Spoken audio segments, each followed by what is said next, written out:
Hi, Mike here with Dawg TV Adventures, and this I hope will be the final segment of my backpacking series. It's just kind of covering some of the basics.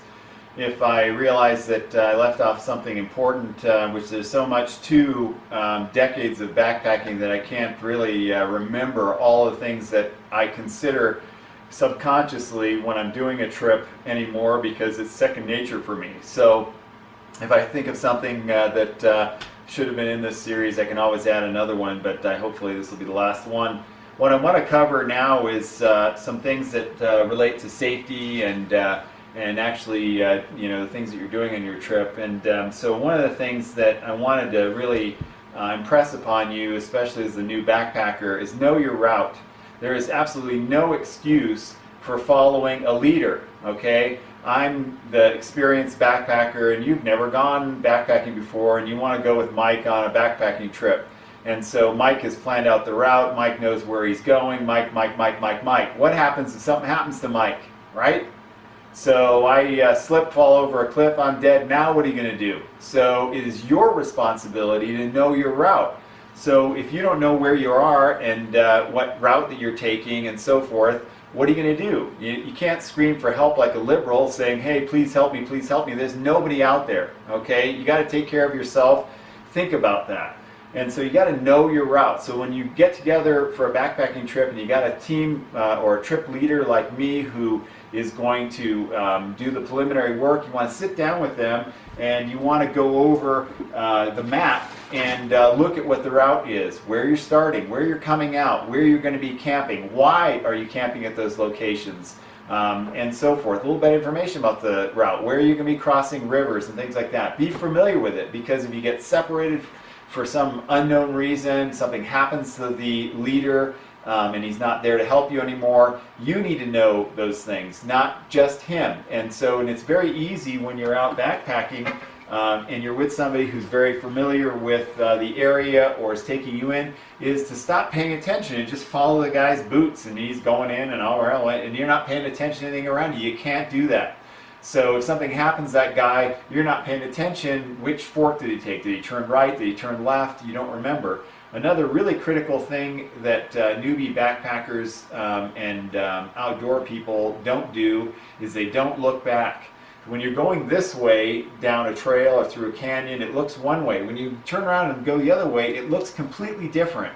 The viewpoint is completely different. And so when you look back, everything looks unfamiliar. So as you're going in and you're going to traipse around and then you're going to go back out the way you came, when you turn around, when you get to trail forks and you're looking at things, everything looks different. You're not going to know what to do. You're going to like, oh my gosh, this doesn't look like it did before.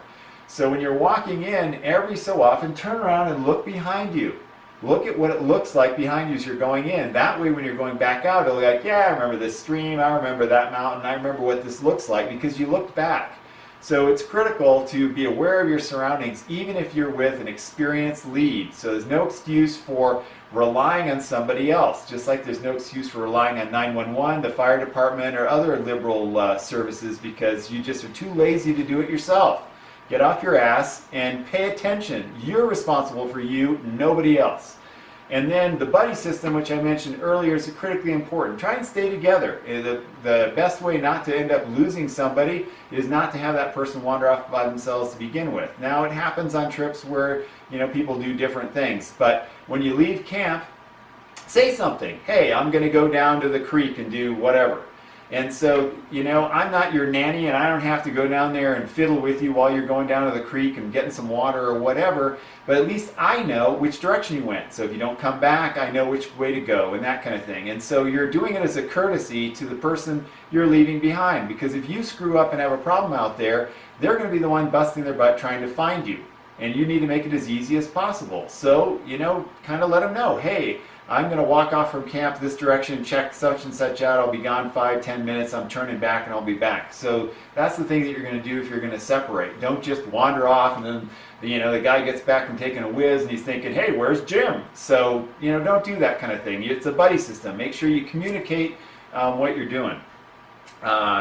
And then the other thing I want to talk about a little bit is common things that can happen, especially at the high elevations in the Sierras. Mountain sickness is one of your critical things, and lightning is another thing. So let's talk a little bit about mountain sickness. Mountain sickness or altitude sickness is something that generally happens to people above 8,000 feet. Now there are people who are super sensitive. Andra is one of them. She used to feel it when she would get up to about 4,000 above. She'd get a headache. And so some people are incredibly sensitive to it. Most people, usually you need to be up to about 8,000 before you're going to notice it. And some people even higher and they don't notice it. I've never experienced it. I've been up to about 12,000 feet. So mountain sickness, one of the first things that happens is your judgment goes. So if you start to feel unwell, the most critical thing you can do is communicate it to your party members. Even if it turns out to be the questionable burrito you ate before you took off on the trip, it doesn't matter. If you start to feel odd and you're at high elevation, open your flap and tell people. If it turns out to be the burrito you ate before you left, who cares? But if you're starting to get mountain sickness and your judgment starts going and the little bugaboos in your head tell you you shouldn't tell anybody because you'll ruin their trip or whatever other nonsense goes around in your malfunctioning brain, you're not going to talk to them, and by the time you get to a critical position, they may not be able to get you out in time. And mountain sickness can quickly escalate to death. So take it seriously, and so if you start to feel like you got a headache, you're a little sick to your stomach, you're dizzy, queasy, something doesn't feel right, communicate it to people when you're at altitude and do it as quickly as possible. Hey, I'm not feeling that great, something weird's going on. If it turns out to be nothing, you'll have a laugh about it around the campfire later. If it turns out to be mountain sickness, you're giving people a heads up that may be able to help you get to a lower elevation where you'll feel better.